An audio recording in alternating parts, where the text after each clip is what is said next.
So, purihin ang Panginoon. Magandang gabi po sa inyong lahat.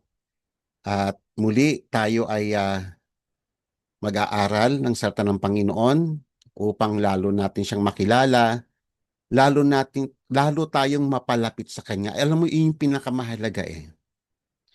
Maraming Christians pero hindi sila close sa Diyos.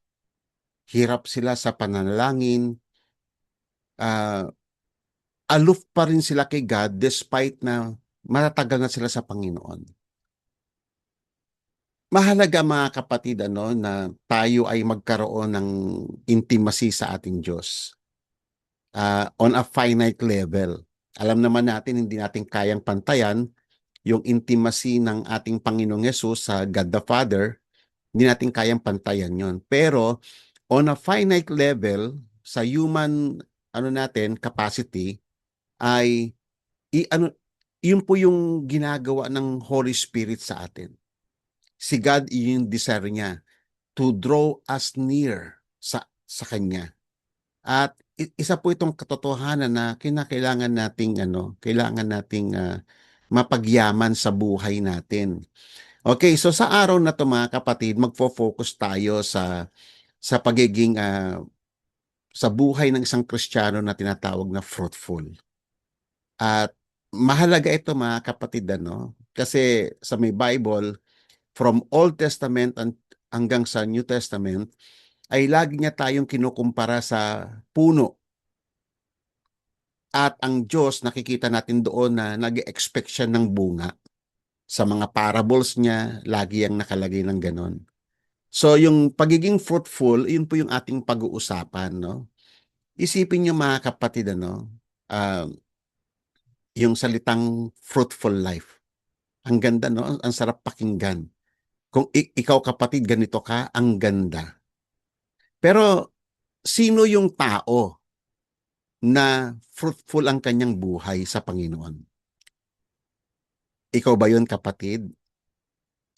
At yun, yung ating aalamin ngayon, talaga bang papaano ang isang tao mamumunga siya? Okay.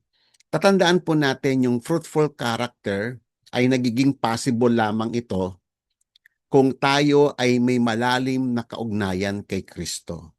Ang ganda nga nung kinanta natin kanina eh. Isa yun sa tinatawag na ah, yung ating connection kay Christ, yung I depend on you. I will follow you. Mga importanteng salita yan sa atin. Lalo na tayo na naghahangad tayo na lumalim yung ating kaugnayan sa Panginoong Hesus. Tatandaan nyo po mga kapatid, dati nung tayo makasalanan pa, ang layo-layo natin kay God. Ang layo-layo natin. Ang effect ng kasalanan ng tao ay lalo siyang, alam niyo parang vacuum, para siyang nire-repel sa presensya ng Diyos. Palayo siya ng palayo, yung kasalanan para siyang may vacuum, inihigop yung taong makasalanan, palayo sa Diyos. So ngayon, tayo ay mga anak na ng Diyos, tayo ay mga tinubos niya na. So ngayon, dapat reverse na yon kasi isa yan sa mga ginawa ng Panginoon eh. Ni-reverse niya yung lahat ng error na created ng kasalanan. So sa panahon nito, dapat lalo tayong lumalalim sa ating kaugnayan sa Panginoong Yesus. Nagiging deep, nagiging deeper. Sa bawat yugto ng buhay natin, dapat palalim ng palalim yung ating kaugnayan sa Panginoong Yesus. At iyon yung nararapat at iyon yung ini-expect ng Diyos sa atin. Kasi ang purpose nito mga kapatid, kung hindi maayos ang ating koneksyon sa ating Panginoong Yesus, hindi tayo makapamumunga. At iyan yung sikreto ng fruitful life. Yung connection mo kay Jesus. Kasi sa ganang atin, hindi natin kayang mamunga by ourselves. We need the Holy Spirit.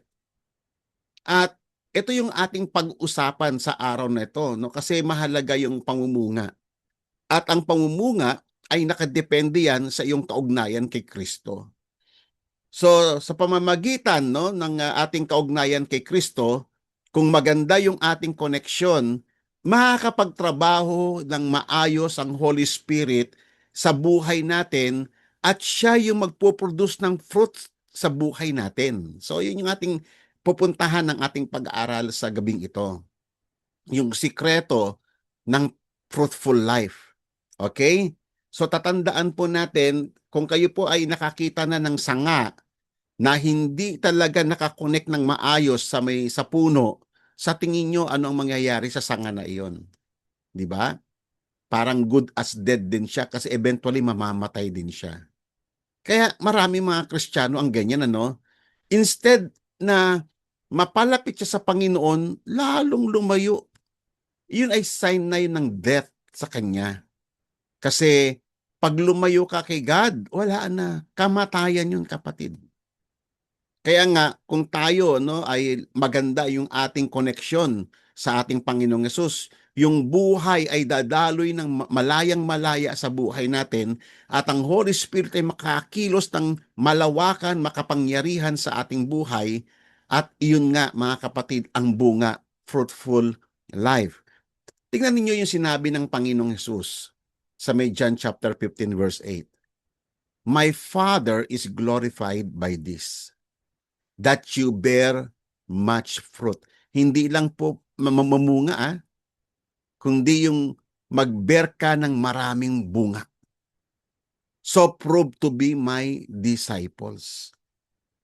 Dalawa yung nakikita natin. No? Unang-una, nakikita natin dito yung desire ng Father. Ano ba talaga ang will ng Diyos sa buhay natin? Makikita mo to sa may verse na ito eh. Ang desire ng Diyos sa atin ay yung mamunga tayo. Kasi pag namunga ka, talagang nabibigyan mo ng glory ang Panginoon.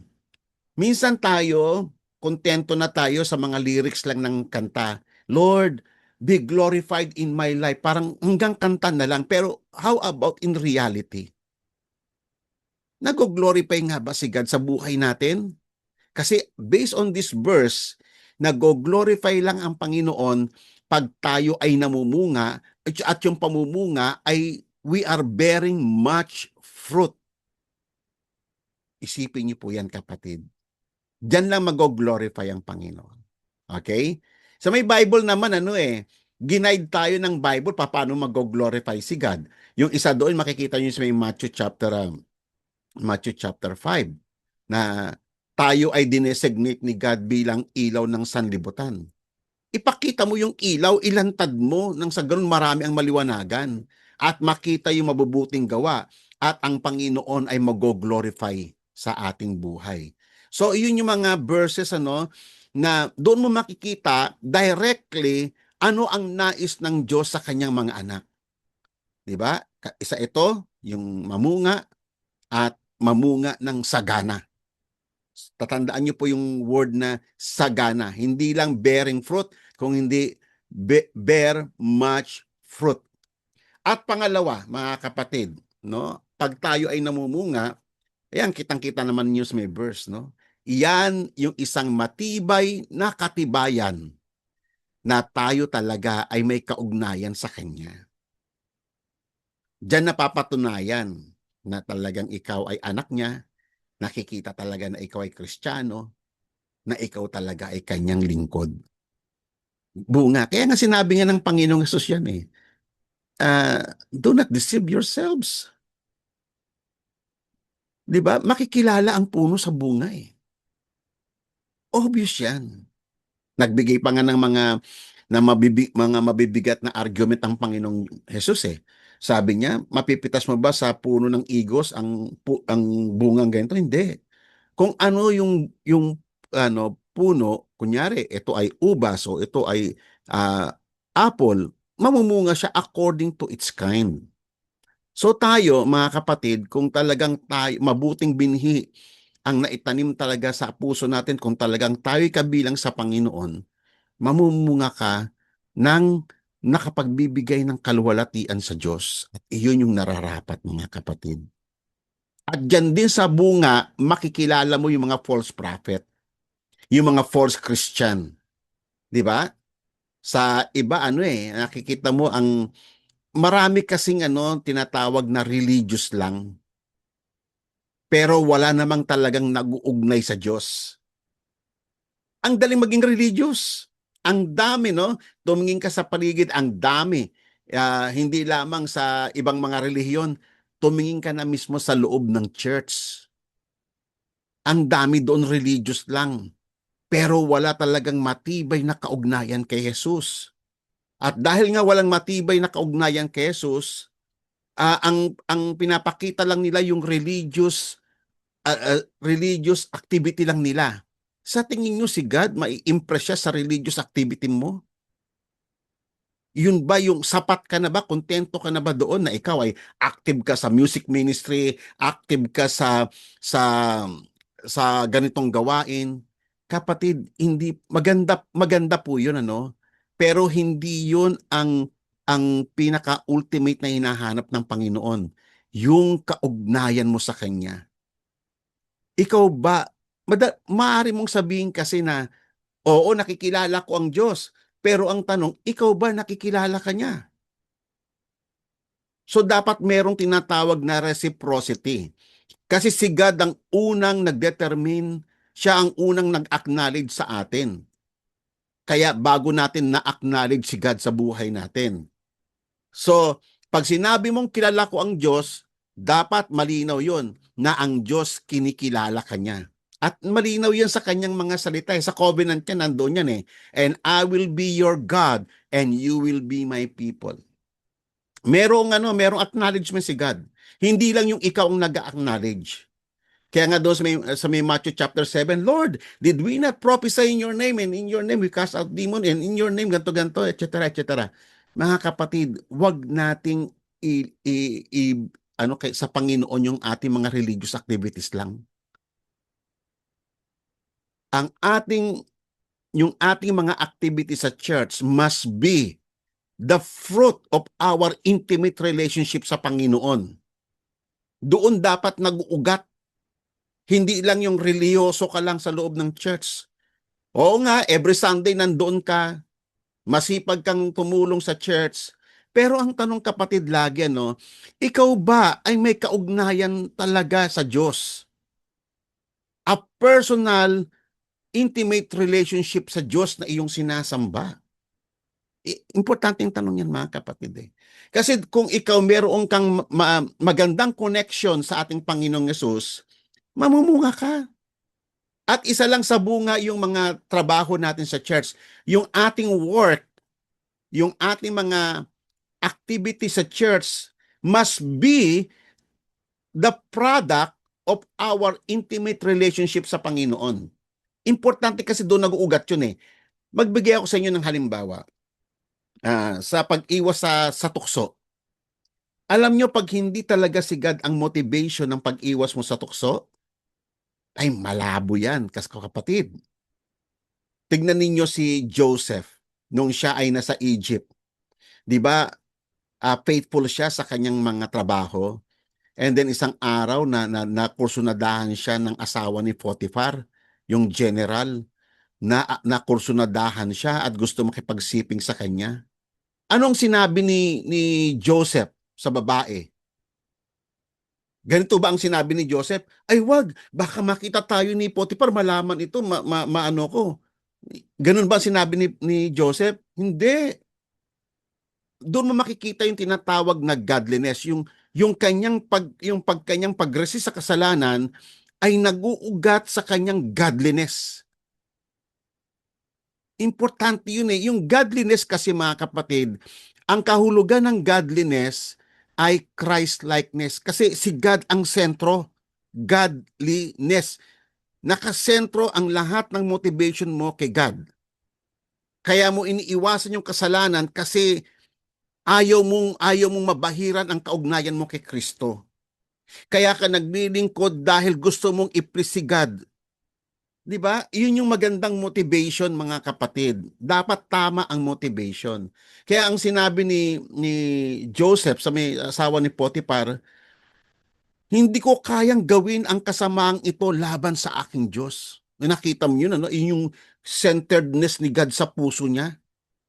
How I wish mga kapatid tayong lahat na nandito na nakikinig sa gabing ito, ganun tayo mag-behave.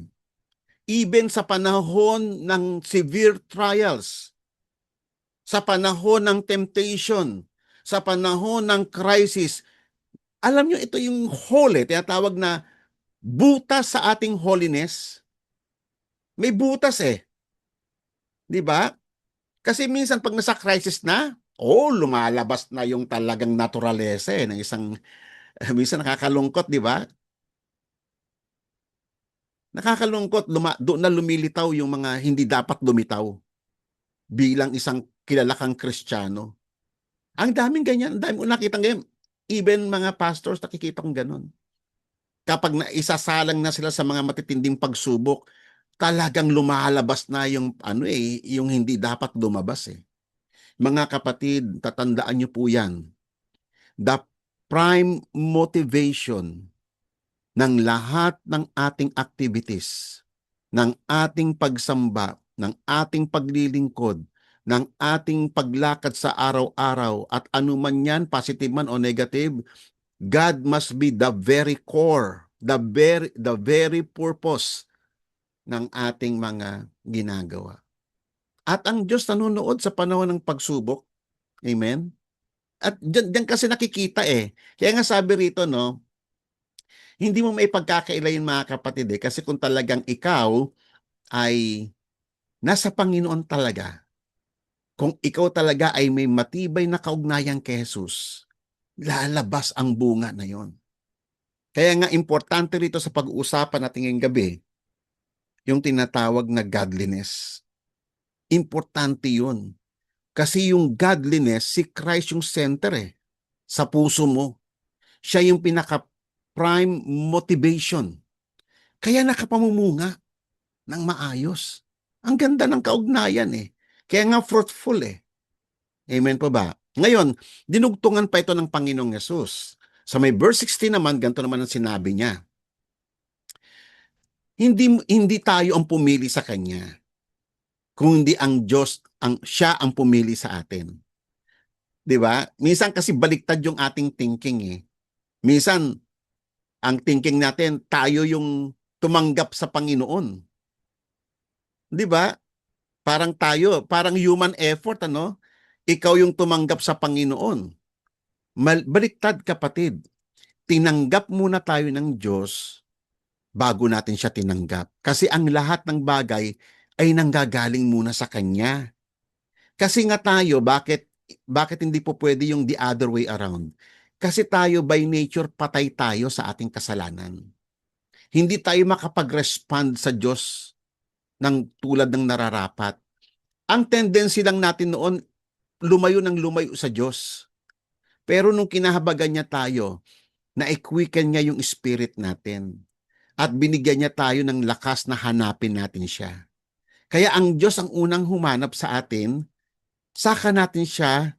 At siya yung nagbigay sa atin ng ability na hanapin naman natin siya. Nakapag-respond lang tayo dahil din sa Kanya. Kaya nga itong statement na to, very important ito, no? You did not choose me, but I chose you.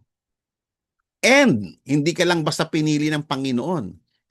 And appointed you that you would go and bear fruit. O nakita nyo kung wala yung command na yan na go and bear fruit. Naalala nyo yung kila Eva at Adan noon, nung creation? Nung na-pronounce ni God sa kanila, be fruitful and multiply, fill the earth.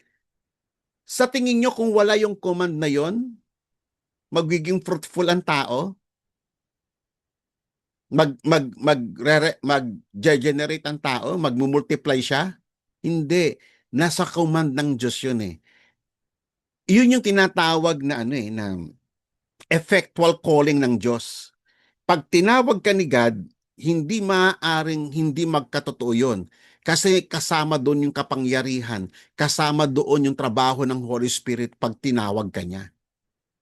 So sa lahat ng mga kinocommand ng Diyos sa atin, hindi lang tayo yon, kung hindi ang Diyos ang nagbibigay sa atin ng lakas sa tulong ng Espiritu Santo upang magawa natin yung pinapagawa niya. Tulad nito, kinocommand niya tayo na go and bear fruit. Kasi iyon yung ating divine appointment. Divine appointment, kapatid. Take note of that. Divine appointment ang tayo ay humayo at mamunga. Hindi po yan optional. It is a divine appointment. At hindi lamang ikaw ay mamunga, that your fruit would remain.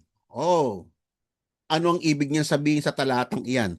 Alam niyo mga kapatid, sa buhay Kristiyano, sa paglilingkod sa Panginoon, alam natin sa buhay na ito ang daming ordeals.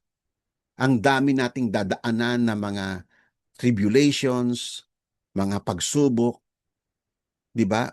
Parang yung mga apostles nung after netong neto ng Panginoong Hesus, alam niyo naman ninyo yung mga nangyari sa apostles, talagang dumaan sila sa pagliliglig talaga. Dumaan talaga sila sa mga sufferings, persecutions. Kaya nga yung mga apostles nagkandamatay sila sa iba't ibang uri ng brutality ng tao. So ngayon mga kapatid, kung wala itong command na ito, na sila ay mag-bear fruit, humayo, at manatili ang bunga, alam mo kahit na sila ay pinapatay na, nandoon pa rin si God sa center ng puso nila. Naalala niyo si Stephen? Nakita niyo yung godliness sa kanya, yung Christ-likeness na kahit na binabato niya na siya, ang nakikita niya ang Panginoon. Tayo ba kapatid, pag nasa pagsubok tayo, ano na ang nakikita natin? Ano na ang lumalabas sa bibig natin? Si God. O yan, magandang, magandang palaisipan yan mga kapatid. Magmuni-muni tayo dyan. Kasi diyan nakikilala. Tatandaan nyo, hindi natin po pwedeng talikuran yung sinabi ng Panginoon. You shall know them by their fruit. Sino yung them? Yung mga false. Yung mga false prophets, yung mga false Christians. Sa bunga din sila nakikilala. Tayo sa bunga rin tayo nakikilala. Kailang magkaiba ang bunga? Iba yung bunga nila, iba yung bunga natin. Yung bunga natin ay yung bunga na galing sa trabaho ng banal na espiritu. Sila, yung bunga nila, bunga ng laman. Mamaya pupunta tayo dyan, the fruit. So we are talking about two kinds of fruits. Yung bunga na trabaho ng Espiritu Santo at bunga ng pita ng laman. Dalawa yan, mamaya pupunta po tayo dyan. So anong bunga po ang lumalabas sa inyo mga kapatid? Lalo sa panahon ng pagsubok. Alam nyo ba kasi kung ang pagsubok kasi para tayong nilalagay tayo ng Diyos sa pigaan, yung ini-squeeze ka ni God. Para kang lemon na ini-squeeze at upang ang mga katas ay lalabas ng ganon. At dapat yung katas ang nalalabas ay talagang dalisay dapat. Pero kung ikaw ay ini-squeeze ni God, nako, ang lumalabas sa iyo mga maruruming bagay, ay nako, ibig sabihin, malayong malayo ka kapatid. Malayong malayo ka sa katotohanan. Di ba? Ang sinasabi nga ng Panginoon, katulad yung sinabi nga ni Apostle Paul sa Romans chapter 12, i-offer mo ang buhay mo like a living sacrifice, pleasing. Dapat yung ating mga ginagawa sa Panginoon, a pleasing aroma, kung paano ang Panginoong Hesus, hinandog niya yung sarili niya, a pleasing aroma ang pumapailang lang sa Panginoon. Pero kung amoy asupre yung ating uri ng paglilingkod sa Panginoon, amoy asupre, ay, hindi po yan, hindi po ganun yan. Hindi po iyan yung appointment na sinasabi rito. Amen. Saka ngayon ipinangako ng Diyos ang huling talata na to. So that whatever you ask of the Father in my name, He may give you. Alam nyo ba na abuse itong talatang ito ngayon eh? Claim ng claim. Usong-uso yan sa mga Kristiyano ngayon. Claim ng claim. Wala namang bunga. Hindi naman nananatili yung bunga. Mamunga man, isa, tapos di na magtutuloy. O di ba? Tapos i-claim mo ito, whatever you ask in my name. Alam naman po natin ang pinag-uusapan dito mga kapatid. O, hindi po ba? O yan, minsan mag-isip-isip tayo. Minsan yung mga statement ng Panginoon na ganyan na ask whatever you ask in my name, mag-ano ka muna, mag-refrain ka muna kasi merong condition yan. Katulad nito, yung statement na to na hingiin mo sa Ama ang anumang nais mo ibibigay ng Panginoon. Alam natin hindi yan yung ano hindi yan license to sin Kunyari, Lord, panalunin mo ko ng loto. Sabi mo kasi, as whatever you, di ba? Hindi ganun yun, Iyan ay naaayon sa kalooban ng Diyos.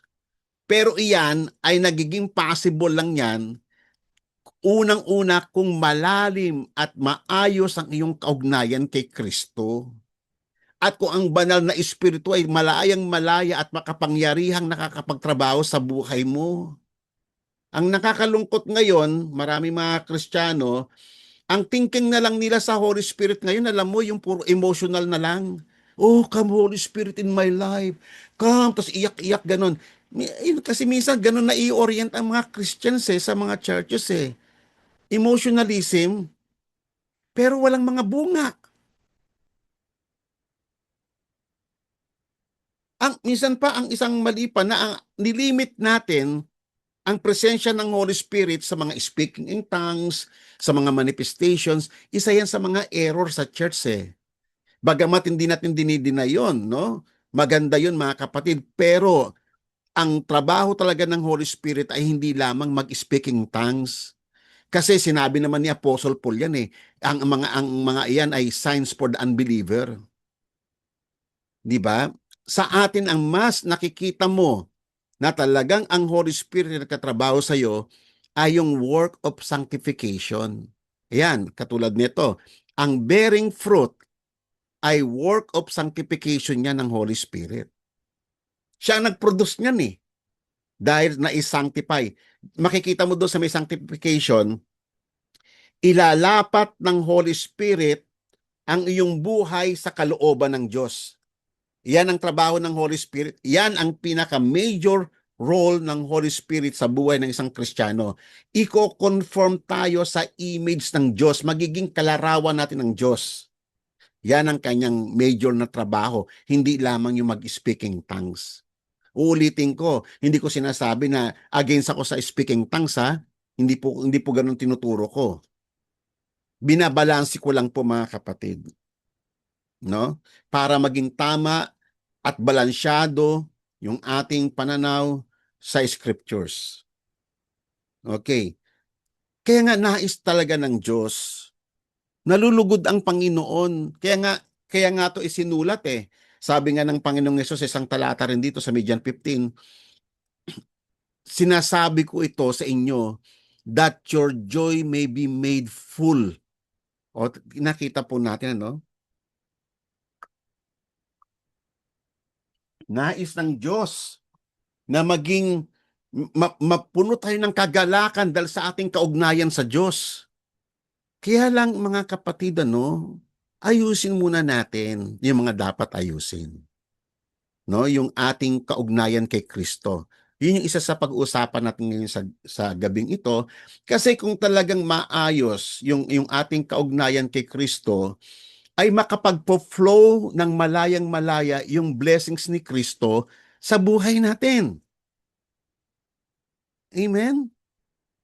Tatandaan niyo po mga kapatid, importante ito. Kaya ng umaga, tinuro ko to sa church yung segment na, and Christ redeem us from the curse of the law. Because curse is the one who is hung on the tree. So, tinubos tayo ni Kristo sa mga sumpa.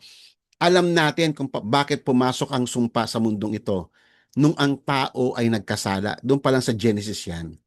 Pumasok na yung sumpa. At yung sumpang ito yung nagpapagulo, nagdadala ng kaguluhan sa buhay ng tao.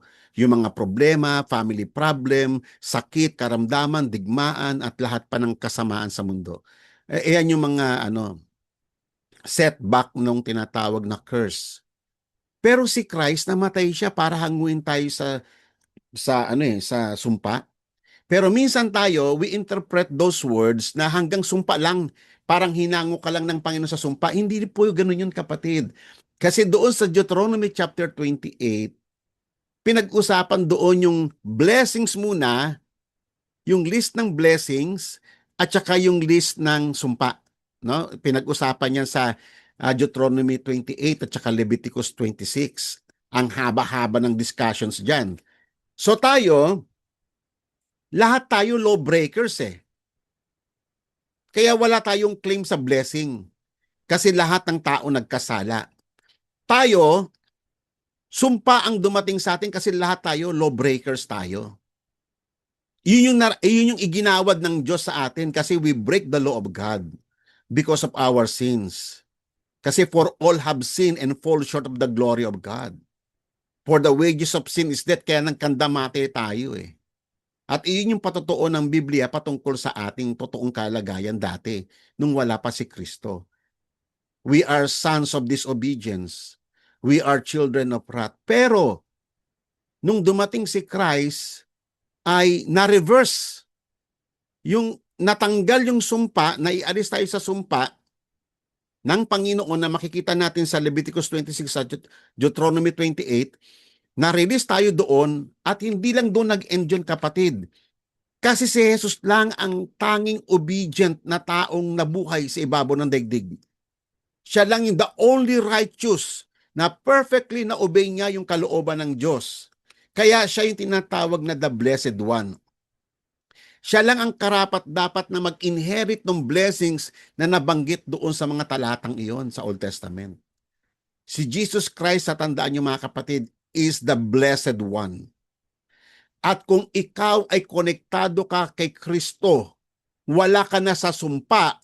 Pangalawa, yung blessings ni Christ dadaloy sa iyo ng malayang-malaya. Pag hindi ninyo alam ito kapatid, mapaglalalangan kayo ng mga prosperity preachers. Ang mga prosperity preachers nagpo-focus sila. Sige, magbigay pa kayo, magbigay. More, more, more. Ibigay mo pa lahat ng pera mo sa wallet. Ibigay mo yung kotse mo, ibigay mo. Ganyan ang mga prosperity preacher. Di ba? Gagamitin niya yung mga pangako ng Bible ng taliwas sa Biblia. Pero alam niyo mga kapatid, ang blessing, pang ikaw ay na kay Kristo, lahat ng blessings na available sa Kanya ay para sa iyo. Kasama yan sa ginawa, inaccomplish ni Christ sa cross.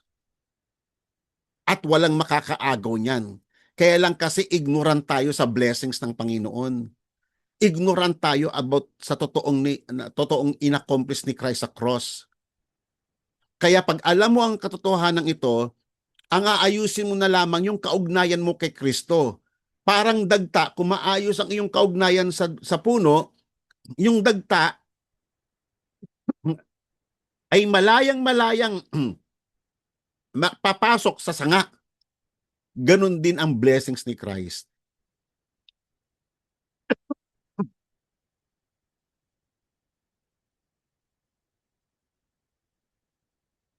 Gusto niyo bang kayo pagpalain ng Panginoon? Simple lang. Check mo yung iyong kaugnayan. Kaya nga sinabi ito ng Panginoong Yesus abide in me. Yan ang dapat na inaasikaso natin. So anong tanong dyan? Papaano? Papaano yung abiding? Namaya, sagutin po natin yan. Abide in me, at hindi lang doon nag-i-end, hindi lang yung parabang human effort lang na ako kakapit ako kay Kristo, hindi lang doon. Mutual Di ba? Abide in me and I in you. As a branch cannot bear fruit of itself unless it abides in the vine. So yan yung yan yung sikreto ng pamumunga. Kinakailangan ikaw ay naka-abide ka sa vine. So neither can you unless you abide in me. Hindi ka makapamunga. At dineclare ni Jesus may verse 5, I am the vine and you are the branches. He who abides in me and I in him, he bears much fruit. Yan yung nire-require kanina Di ba? For apart from me, you can do nothing. So nakita po natin yung kahalagahan ng salitang abide. Kaya nga, yung kinanta natin kanina, ang ganda ng kanta na yun Yung sinabi niya doon paulit-ulit, I depend on you. Di ba? Actually, isa yun sa mga kahulugan ng ng abide at marami pa. So, ibig sabihin ng abiding ay unang-una ay remaining in Christ. Mananatili ka kay Christ sa anumang sitwasyon, sa anumang kalalagayan. Ito man ay kasaganaan o kahirapan, ito man ay pagsubok o kapanatagan, sa anumang sitwasyon, you will follow Christ. Yan ang isang ibig sabihin ng abide. Mananatili ka kay Christ, susundan mo siya. Susundan mo yung kanyang salita. I-devote mo ang iyong buhay totally sa kanyang mga salita. Amen? Yung salita niya, hindi yung para bang may 50% lang na space sa buhay mo. Kasi gusto mo ng matibay na kaugnayan, pangahawakan mo ang lahat ng kanyang salita, ang lahat ng kanyang mga katotohanan, ang lahat ng kanyang mga pangako, ang lahat ng kanyang mga banta, kasama ang warning, kapatid, no? Tatandaan niyo po 'yan. Malinaw 'yan sa may Bible. Ituturo mo pati yung mga warnings niya, yung mga judgment, ituturo 'yan. Kasama 'yan. So ide-devote natin yung ating salita, yung ating buhay sa kanyang mga salita. At gagawin natin si Christ na pinakasentro ng buhay natin. Katulad ng halimbawa ko sa inyo kanina, yung papaano yung Christ-likeness. Ang Christ-likeness is godliness. Siya yung nasa sentro, yung pinaka-core, pinaka-reason ng lahat ng ating ginagawa. Pag hindi ganon, kapatid, ay hypocrisy yan. Amen po ba?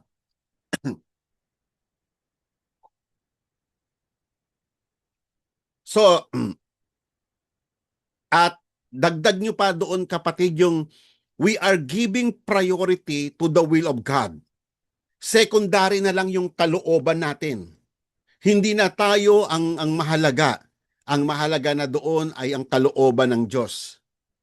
Pero ilagay natin sa example. Kunyari sa church, may sigalot sa church. Gusto mong i-prove na tama ka. Yung kabila gusto nang i-prove na tama ka. Alam nyo, pag gano'n ang sitwasyon, walang patutunguhan yan. Magpapaikot na lang kayo. So ngayon, ang pinakamagandang gawin diyan, ibababa mo ang iyong pride, ibababa mo yung iyong sarili para mag-giveaway doon sa kaayusan at kapayapaan sa loob ng church. At sasabihin mo sa sarili mo, hindi mahalaga ang aking sarili, ang mahalaga ang kalooban ng Panginoon. Parang yung sinabi ng Panginoong Hesus, di ba, sa Gethsemane, let your will be done. Let your will be done. Yan ang ibig sabihin ng giving priority sa will ng Diyos. At i-allow mo ang Espiritu Santo na magtrabaho sa buhay mo. Papaano yon? Papaano mo i-allow ang Holy Spirit? Lumakad ka sa kanyang direksyon. Lumakad ka. Walk. Sabi nga, mamaya babasahin natin walk by the Spirit and do not gratify the desires of your flesh. Kasi ang Holy Spirit, ang trabaho niya, i-conform ka niya sa wangis ng Panginoong Hesus At hindi po yun madali, kapatid. No? Ito yung process ng sanctification. Hindi po yan ganun kadali. Hindi po simpleng bagay yon. Kasi nasa laman tayo. Yung laman natin, umaayaw yan. Kasi ang gusto ng laman mo, yung gawa ng laman. Pero sa trabaho ng Holy Spirit, ilalapat ka niya sa kalooban ng Diyos, talagang yun, meron kang i-deny sa buhay mo. Kaya ngayong command ni Christ, ganito if anyone wishes to come after me, let him deny himself. Yun yung unang-unang gagawin. Kasi ang number one na sagabal sa pagpasok sa kaharian ng Panginoon ay ang ating mga sarili. Okay? Kung gusto mong mamunga, allow the Holy Spirit to work mightily in your life. Sa papaanong paraan? Mag-yield ka sa Kanya. Deny yourself. If you deny yourself, magtatrabaho mightily ang Holy Spirit tulad ng panahon ni Moses, panahon nila Jeremiah, nila Isaiah, nila Daniel, nila King David. Ang Holy Spirit ay nakapagkatrabaho sa mga buhay nila. At nakita natin yung mighty workings ng Diyos sa kailang buhay. Gusto niyo ba maging Spirit-filled? O yan, kapatid. Malinaw po yan. Hindi yung puro speaking tongues ka lang, pero wala namang bunga.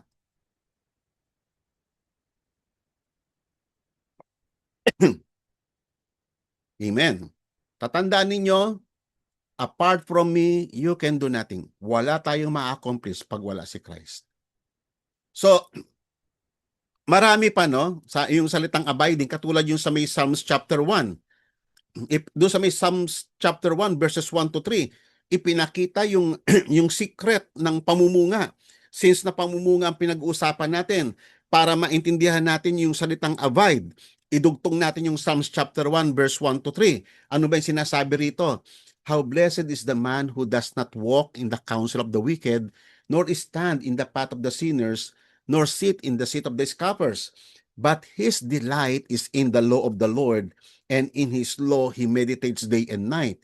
He will be like a tree firmly planted by the streams of water, which yields its fruit in its season, and its leaf does not wither.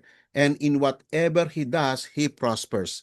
So, nakikita natin doon yung tao na talagang ang salita ng Diyos ay sentro sa buhay niya. He always meditate it day and night.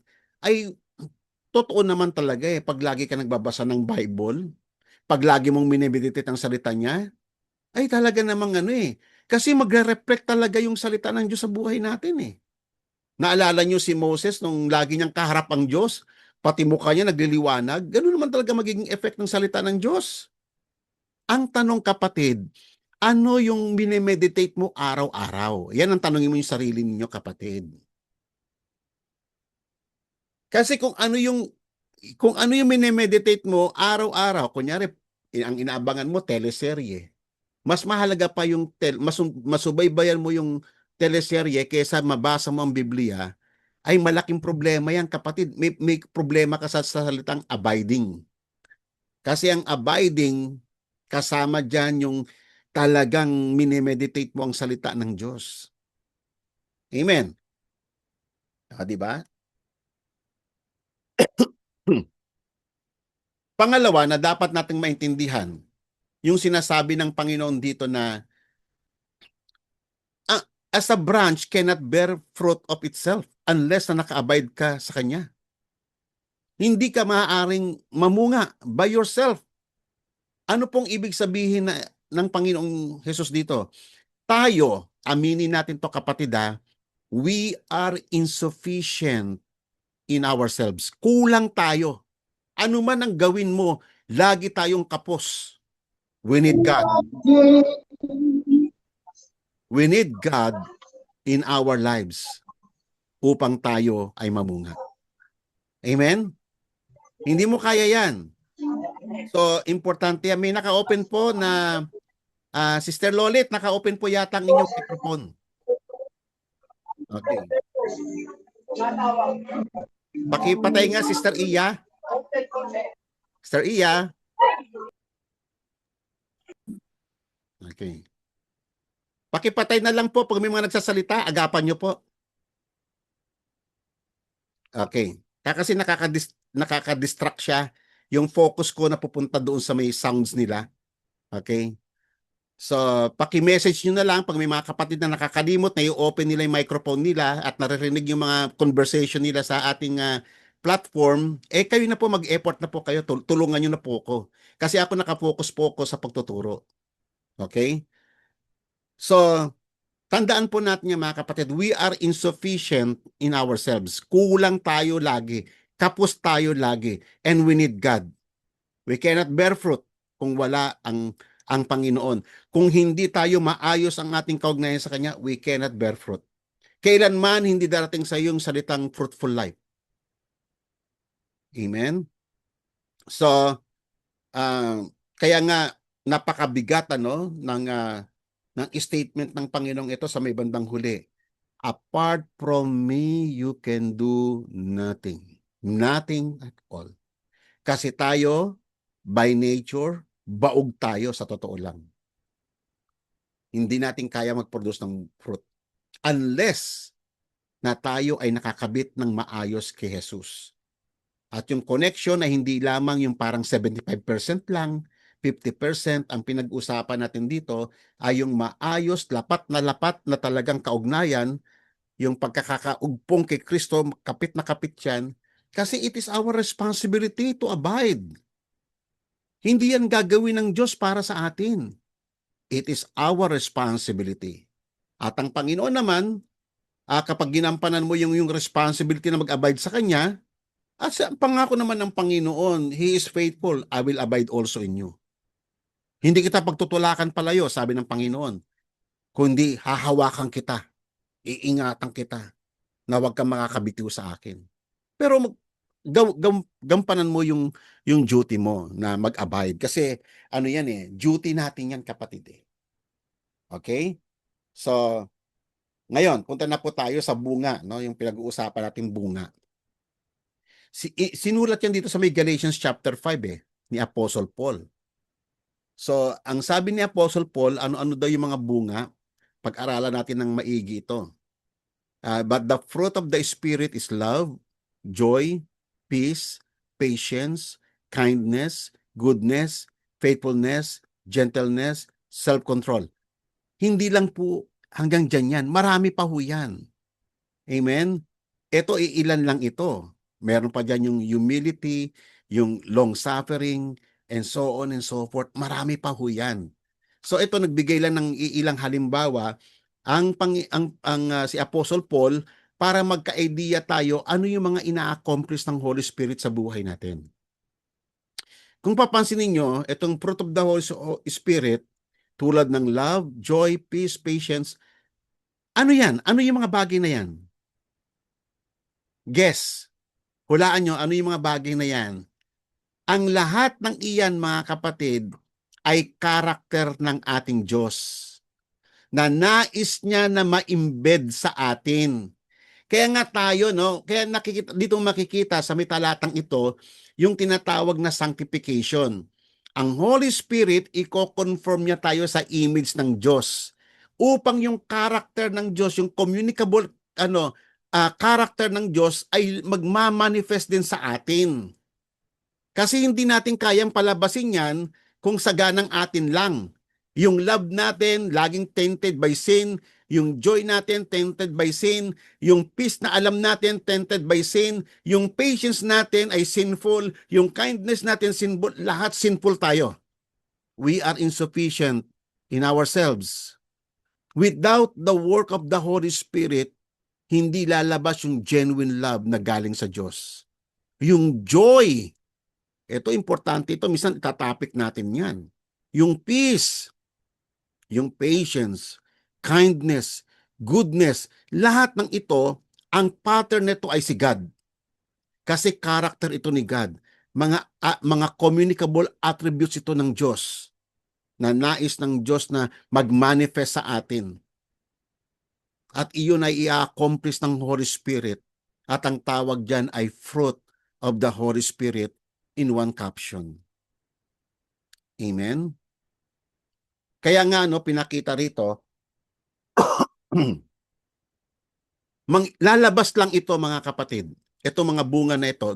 Makikita niyo yung clue doon sa verse 24. Now, those who belong to Christ, ano daw? Have crucified the flesh with its passions and desires. What does it mean? Yan. Anong ibig sabihin niya na i-crucify mo yung flesh mo? Yan na i-deny mo yung sarili mo. Yan sinasabi ni Jesus Di ba? Deny yourselves, take up your cross, and follow me. Deny yourself. Yan, i-crucify mo na yung sarili mo. Kasi ang sarili natin ang number 1 na sagabal sa trabaho ng Holy Spirit. Kaya gusto mo magtrabaho ng Holy Spirit? Gusto nyo mapalabas yung itong mga bunga na ito, yung karakter ng Panginoon? Deny yourself. Huwag mong i-resist ang Holy Spirit. Kaya nga sabi rito, kung ikaw ay mamumuhay ka sa Espiritu, lumakad ka sa Espiritu. So, yun yung logic na sinasabi rito Alangan masabi mo namumuhay ako sa Espiritu. Paano yun? Dito pinakita sa atin mismo paano yun Walk by the Spirit. At punta na po tayo doon sa ito ay sa chapter 5 pa rin tayo, Ito ay nasa verse 25 to 22 to 25 lang. Punta po tayo sa may Galatians chapter 5. Kasi ang pinag-uusapan dito yung bearing fruit. Ang pinaka-center po sa Galatians chapter 5 ay yung bunga ng Espiritu. Pero ipinakita rito ano yung mga hindrance para hindi makapagtrabaho ang Holy Spirit upang hindi tayo mag-bear fruit. So, ayun yung mga pinag-uusapan dito sa Galatians chapter 5. Kaya sa may verse 1 pa lang, ni-remind na tayo ni Apostle Paul. Yung purpose ng bakit tayo tinawag ng Panginoon mula sa kasalanan, mula sa kadiliman. Sabi niya, it was for freedom that Christ has set us free. And therefore, keep standing firm and do not be subject again to the yoke of slavery. Pinalaya ka nga ng Panginoon para maging ganap na malaya. Yun ang ibig niya sabihin na wag mo nang balikan yung dati mong yung dati mong buhay na makasalanan. Kasi yung buhay mo na makasalanan, diyan bumabagsak yung sumpa ng Diyos. Pero ngayon, gusto mo na maging pagpapala, di ba? Gusto mo nang dumalo yung blessings ni Christ sa'yo. O walang shortcut dyan, kapatid. Ayusin mo yung kaugnayan kay Kristo. Dadaloy ang blessings ni Kristo. Pero hanggat ikaw ay namumuhay ka sa kasalanan, sa tingin mo dadaloy yung blessings ni Christ? Hindi. Huwag mong dayain ang sarili mo, kapatid. Kaya nga sabi rito, for we, through the Holy Spirit, by faith, we are waiting for the hope of righteousness. Kasi ang righteousness, inumpisa na yan ng Holy Spirit sa buhay natin at patuloy na ginagawa tayong righteous hanggang ang consummation nito, yung pinaka-fulfillment nito ay sa pagbabalik ng Panginoong Yesus. Yung completion ng righteousness.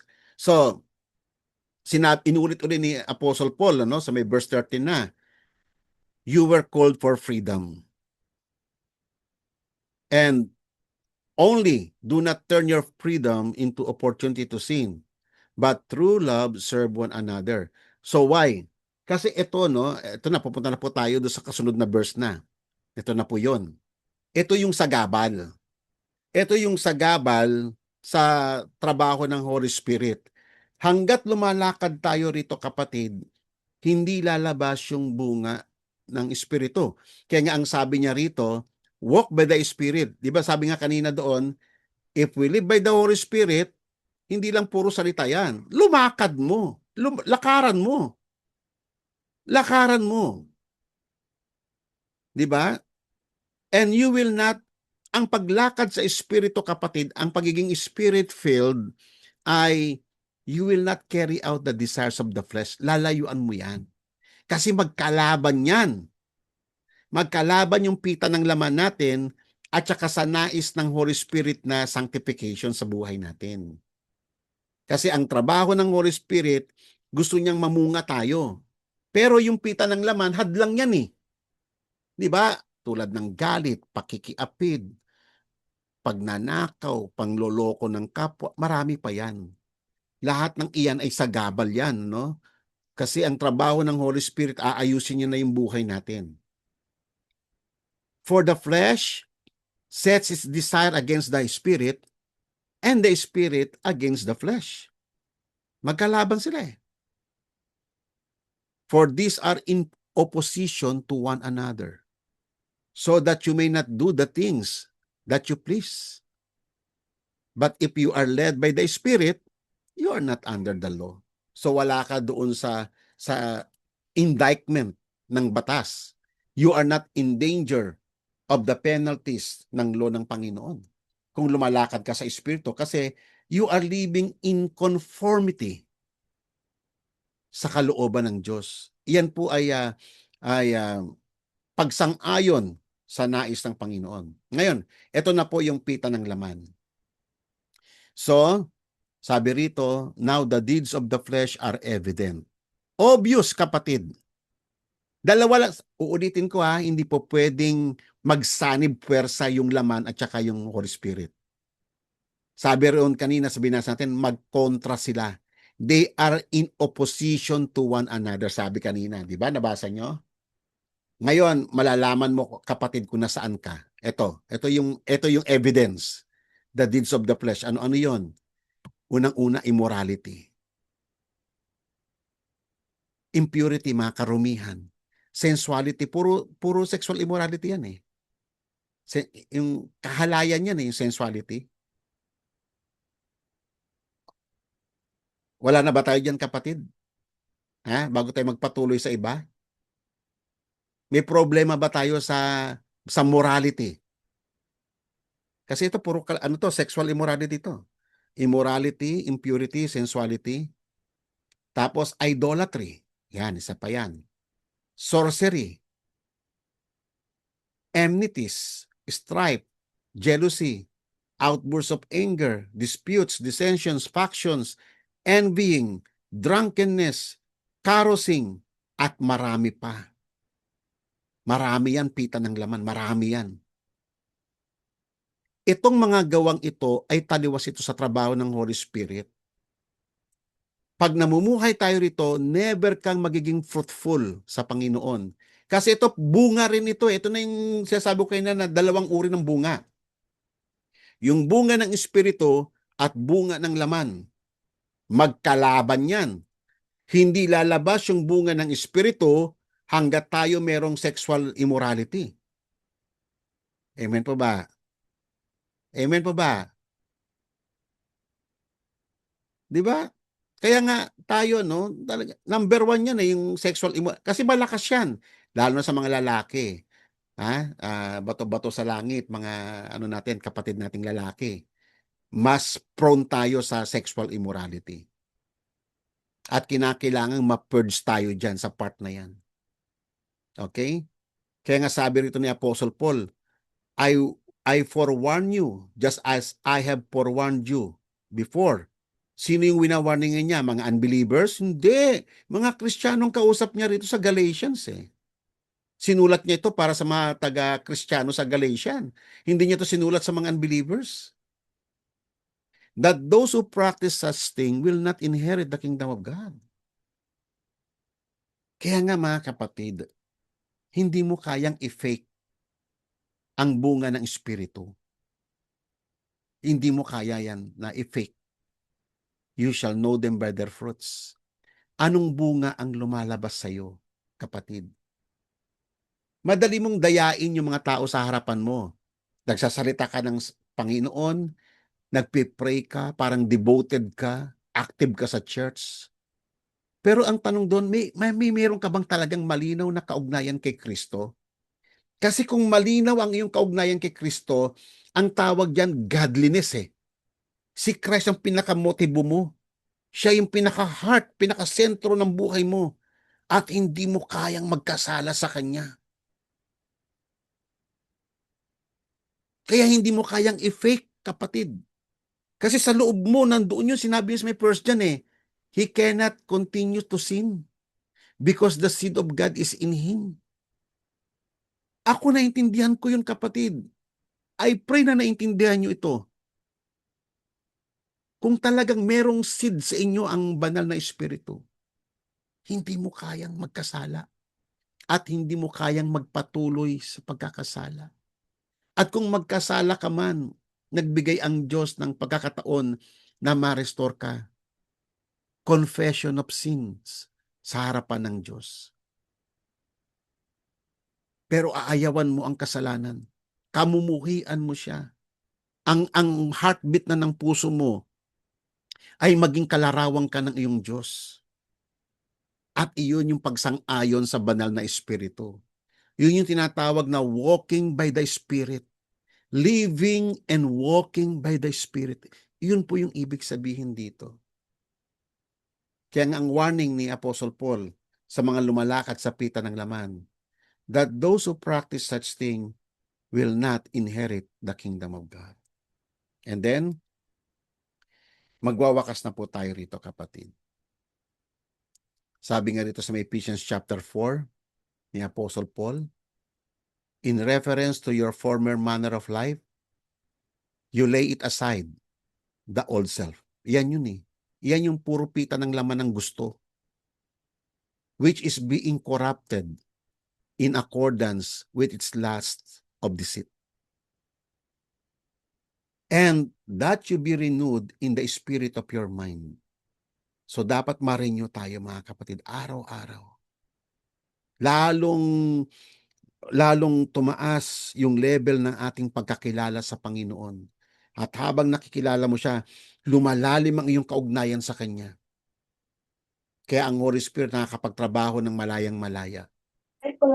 And put on the new self, which is in the likeness of God, which has been created in righteousness and holiness of the truth. Mga kapatid, I pray na nakatulong ng malaki ang mensahe ng Panginoon sa gabing ito sa ating lahat. Amen? How I wish, ang prayer ko para sa inyong lahat ay maging fruitful ang inyong buhay. Maging kasiya-siya ang inyong kaugnayan kay Kristo. Isuko natin ang ating buhay. I-deny na natin ating mga sarili. Mas i-desire natin si Christ na makilala. I-meditate natin ang kanyang mga salita. Manatili tayo sa kanya anumang dumaan sa buhay natin. At gawin nating top priority ang kanyang kalooban sa buhay natin. At kung gagawin natin ito mga kapatid, ang Holy Spirit ay malayang-malaya makakilos. At mamumunga talaga tayo sa tulong ng Panginoon. Tayong lahat ay yumuko at manalangin. Purihin ka, O Diyos, sa gabing ito. Sambahin ang banal mong pangalan. Salamat po sa lahat ng iyong katotohanan. Salamat po sa iyong pagtutuwid. Salamat po sa pagbubukas mo ng aming mga puso't isipan. Ang makilala ka at maging katulad ka namin, Panginoon. Lord, dalangin ko po sa mga anak mong nagmamahal sa iyo na patuloy na sumusubaybay, O Lord, sa programang ito ng Zoom Bible Study. Tulungan mo sila, Panginoon, sapagkat kilala mo sila, Panginoon, at mahal mo sila. Huwag mo silang pabayaan. Tulungan mo sila, O Lord God, sa kailang mga kahinaan. Sa panahon na sila ay magkakasala, Panginoon, tulungan mo silang makabangon. Sa panahon ng kailang mga panghihina, Lord, ikaw nawa ang maging kalakasan nila. Sa panahon ng kadiliman, ikaw ang maging liwanag nila. Alang-alang, Panginoon, sa iyong bugtong na anak na si Jesus. Ingatan mo po ang iyong mga anak. Nawa lalong lumalim ang kailang kaugnayan sa iyo. At isang malaking kagalakan, O Lord God, sa Ama, ang silang lahat ay mamunga ng sagana. At ang bunga na ito ay manatili magpakailan paman. Purihin ka, O Diyos, sa gabing ito. Pagpalain po kaming lahat. In Jesus' name, Amen.